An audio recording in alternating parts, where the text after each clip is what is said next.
Right now across the country, we have retailers and all different sorts of businesses that are struggling and are starting to lower prices, and they're starting to come up with promotions and gimmicks to try to get people back. Like, gone are the days where all these companies and businesses can just charge whatever they want and people are going to be flush with cash, and they're going to be sold out of all their merchandise and hit record-breaking sales. Those days are over, guys. I did a video a couple weeks ago and IKEA said that they'd never seen it this bad when it comes to how slow that their sales have been, and furniture is really getting hit hard right now as a sector of the economy that people aren't spending money in. But even Target, okay? Target got in trouble, what was it, last year, for their woke behavior with all of the kids' clothing and all that stuff. I'm not going to get into the details of what happened with all of that. But just like Bud Light, a lot of people started boycotting Target because people didn't want to support a company that was against their beliefs. But now Target's lowering the prices on over 5,000 of their frequently shopped items. And right away, guys, people say, oh, you're always bad news, Michael. Well, that sounds like good news to me. I think we can all agree that we've been getting fleeced hard enough over these past couple years with everything, and prices on anything going down right now is probably welcome with open arms. I know it is for me, guys. Anything that I can pay less for, I'm happy about it right now. So this is really good news, and they're lowering prices on all sorts of things. We're talking groceries, household essentials, health and beauty products, and they're going to be making these price cuts throughout the course of the summer, and they're going to have additional planned promotions going into the holiday season. So you can bet that Target for the rest of the year is going to be running all sorts of deals to get people back into the store. And whether or not it's going to work is too soon to tell. We'll find out as their quarterly earnings reports come out probably next year. But you guys should be happy about this, because that means lower prices if you're going to shop at Target, And the thing that sucks, and it's going to be like this probably forever, is the fact that even though they're going to lower prices on items, it doesn't mean that prices are going to go back to pre-pandemic levels. I'd be willing to bet that pretty much nothing is going to go to any pre-pandemic pricing, guys. Like, if you're lucky, maybe real estate will in some areas of the country that might get hit hard by this recession, but that's probably the exception. Even then, most housing markets will hold up and they probably won't go back to pre-pandemic pricing, even though the prices will come down. But Target, they've been hurting for the past couple of years. They've been losing a lot of their customers to Walmart. People are just in search for the best deal, and a lot of times Target doesn't have it. You also have the fact that people have been spending more money on necessities and less on discretionary purchases.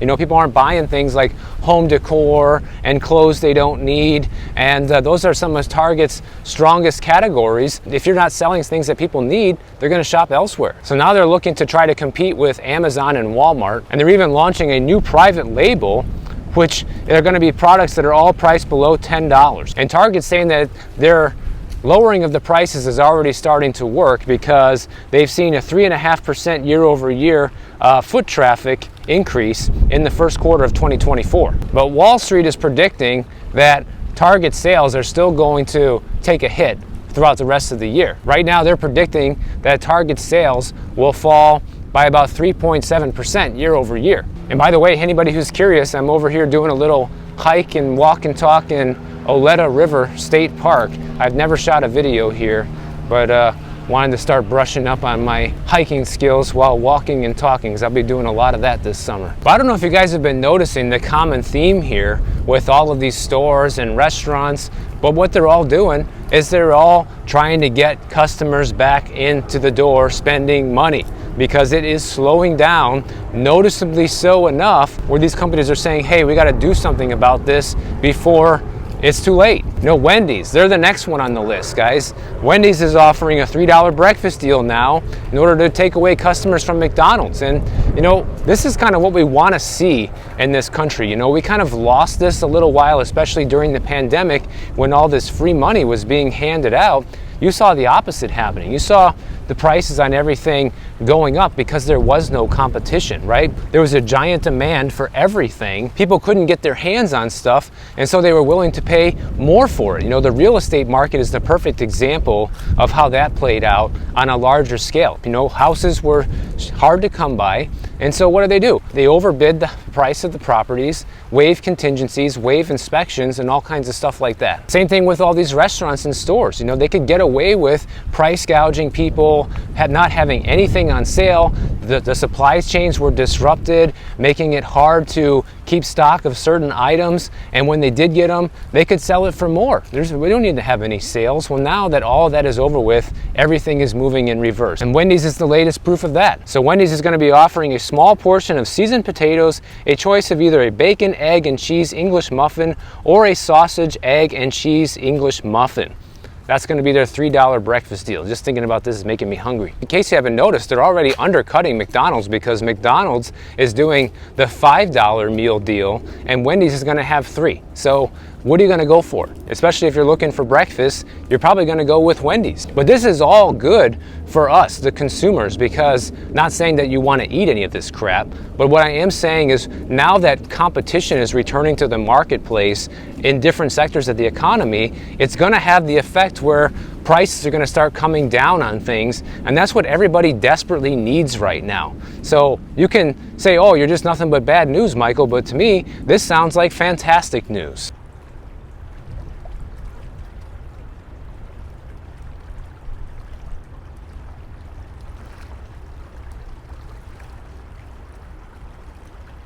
A lot of these fast food companies are suffering too, you know. McDonald's missed their earnings expectation the first quarter of this year, and you have other restaurants like KFC, Pizza Hut, Taco Bell. They're all posting disappointing earnings reports for the first quarter. They're talking about how the store sales have declined, guys. And once again, these are all the cheapest restaurants in America that are losing customers and losing business.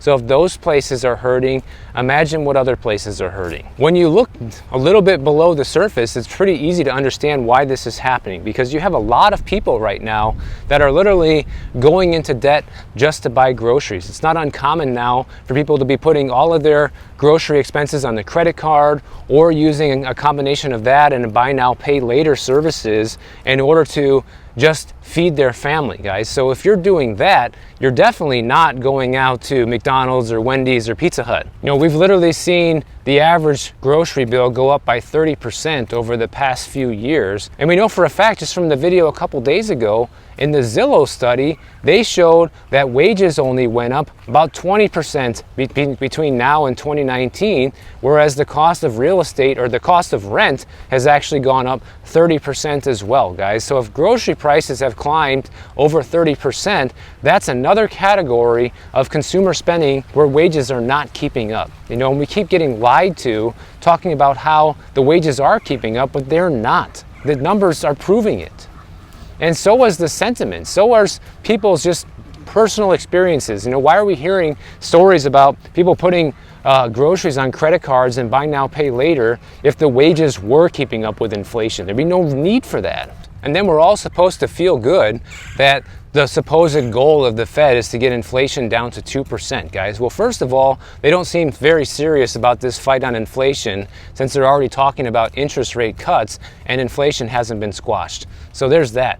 But then also, even once it goes down to 2%, it means that things that you buy are still going to continue getting more expensive. So these guys clearly don't have our best interests at heart here. But the thing I question is, like, what happens when people run out of the credit card? What happens when there is no more available buy now, pay later? What do you do then?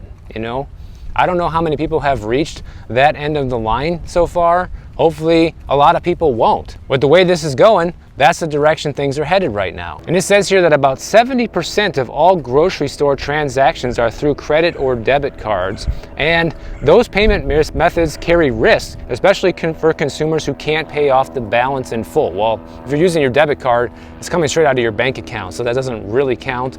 But yeah, if you're using the credit card and you're just putting it on the credit card in hopes that you'll be able to pay it off eventually, that's not a very good plan for financial success. And guess what, guys? If you can't pay it off, then you're getting hit with, you know, 20, 25, 30% interest rates on these credit cards. And right now the data is showing that 20% of adults who use credit cards to pay for groceries are not paying off the balances in full. So like, okay, you have 75% of the transactions on credit, but 20% of those people are not paying off the bill when the bill comes due each month. And even worse than that, 7.1% aren't even making the minimum payments, which means they're just defaulting. And we kind of went over this in a video last week showing you the delinquency rates on especially auto loans and credit cards right now are absolutely spiking. And if things keep going in this direction, it's not going to get better, guys. It's just going to get worse. And then they look at the people who use buy now, pay later for groceries. 37% of people using buy now, pay later are missing payments on those loans as well. So people are literally just chancing it and taking on the most amount of debt that they can just to eat. And if they don't pay, they don't care, because at least they ate.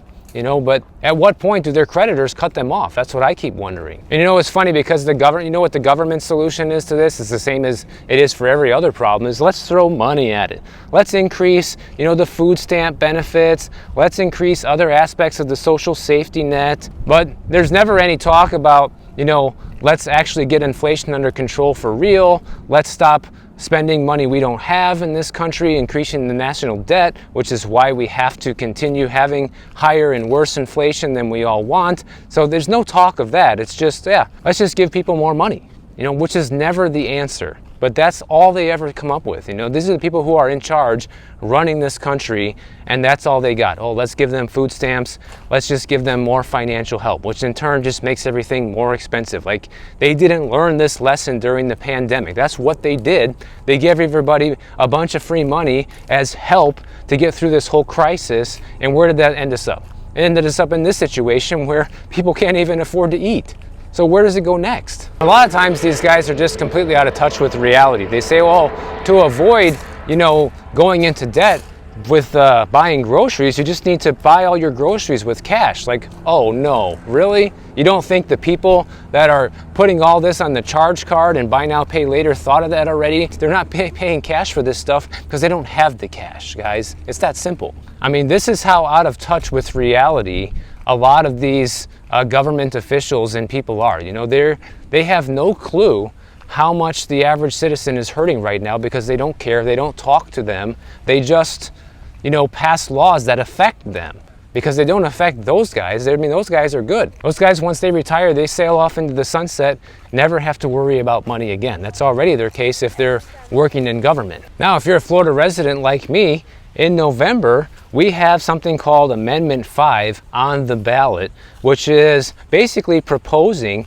that the Florida homestead tax exemption starts getting adjusted for inflation. It's only at $50,000, and there's a few extra exemptions for people in certain categories, if you're military or you have some health issues, things like that. But right now, it's still sitting at $50,000 for most of us, including me, even though, inflation has pushed everything through the roof. One big complaint I've had for a long time here is, they keep collecting all this additional money in taxes, but we're not getting anything in addition for it. So now they're finally looking at adjusting this, and this would greatly benefit people that own and live in their own home. So they say this is obviously going to benefit senior citizens a lot, because they get a couple of different homestead tax exemptions, and increasing this for them would make it easier for them to continue affording their homes. And since Florida has more retirees than basically any other state, this would be a really good thing for them. But the thing is, guys, this is going to benefit everybody that lives in their home, because the property values have basically spiraled out of control here in Florida, and they're grossly overvalued right now. But you're paying the property taxes as if your house is actually worth that much. But they say, well, this is not really a way out, because one person's tax decrease is another person's tax increase, which is actually true. That's not a lie. So let's see what are some of the arguments for and against this. So obviously the pros of this are that it's going to give a lot of people relief on their tax bill if you're a citizen and you live here in Florida, which is what a lot of people want. And especially this is good for people that are planning on staying in their homes for a long time and aren't planning on selling or leaving anytime soon. That way you can at least get this one aspect of homeownership under control. Because one thing I keep telling people is that owning a home is not a guarantee that you're going to keep your payment the same forever, and property taxes and insurance are the biggest reason why.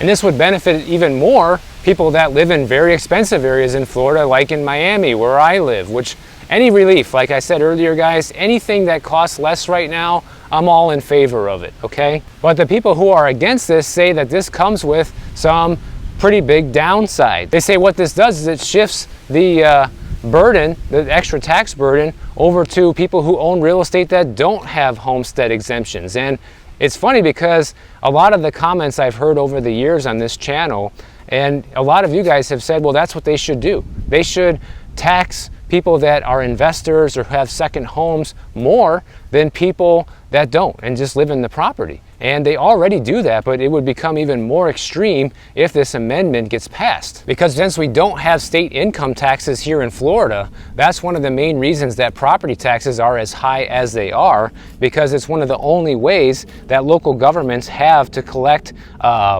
tax revenue to fund things like police and parks and government services and things like that. They have sales tax and they have property taxes. So because we don't have income tax, that property tax is a little bit higher. And right away they mentioned, well, the school districts are going to lose a lot of money from this, because the school districts could lose more than $111 million annually by 2028 if this amendment is passed, guys. And that's funny because the school district is always the one that increases my tax bill the most. Even though I don't have any kids, I pay the largest amount of increases on my property taxes each year from the school district.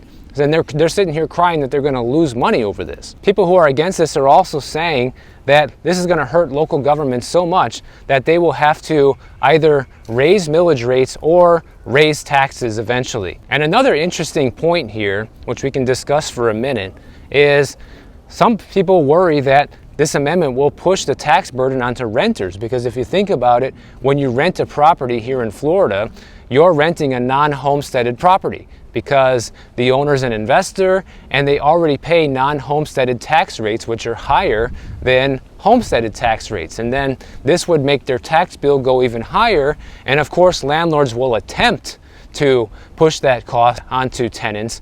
But once again, guys, the rents are already coming down here in Florida and the rental inventory is abundant. So landlords can't just magically raise your rent by $200 or $300 a month because their tax bill went up. They don't have that ability to do so if there's plenty of other rentals in the area that you can rent for less money. And also, you know, landlords that bought property a long time ago versus newer landlords that just bought over the past few years have a major advantage. Their tax bill is going to be a little bit lower because they purchased the property for less money back in the day. So chances are their property tax bill is still going to be lower than somebody who's buying right now. And right now, the way the law stands is assessed values on homesteaded properties cannot increase by more than 3% per year.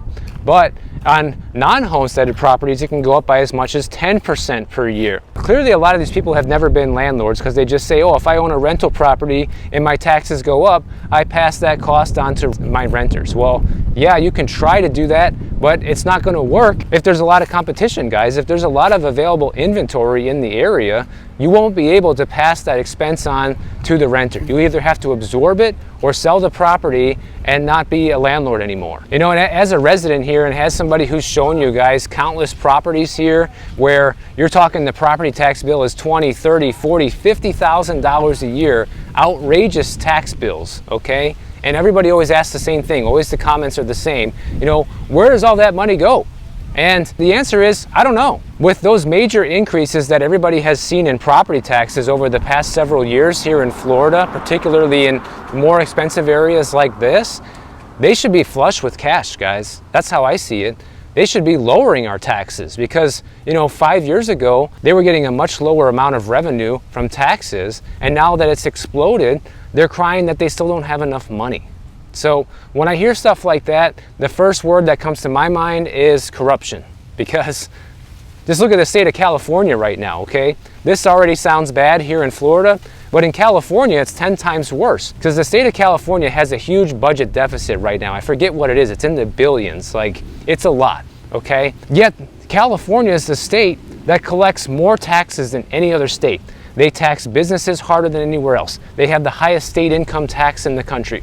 They have one of the highest sales taxes for things in the country. They have the highest gas tax in the country. Like, every single tax you can imagine, California basically takes the cake, yet they're in this major financial trouble where they can't pay their bills either. So once again, the word that comes to mind is corruption. So even though there's corruption everywhere, and obviously there's probably a little bit of that going on here, if they don't have enough after all this extra tax revenue they've been raking in over the past few years, but clearly the corruption is nowhere near the level of that, where we're talking billions of dollars in the hole after being the highest tax state in the entire country. So honestly, guys, people ask me that too. You know, why wouldn't I just move to California? That's the reason. I don't want to pay, you know, a third of my income in taxes like I would be doing. And with all the money I can save by not paying those taxes here in Florida, like I can complain that my property taxes are too high or whatever, but that's still nothing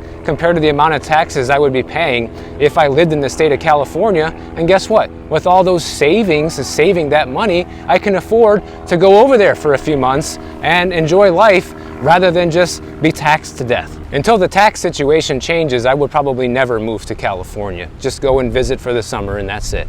So if you guys enjoyed this video, make sure you subscribe to the channel. And if you don't want to wait for my next video to come out, check out this one on the screen right over here, and I'll see you in the next one.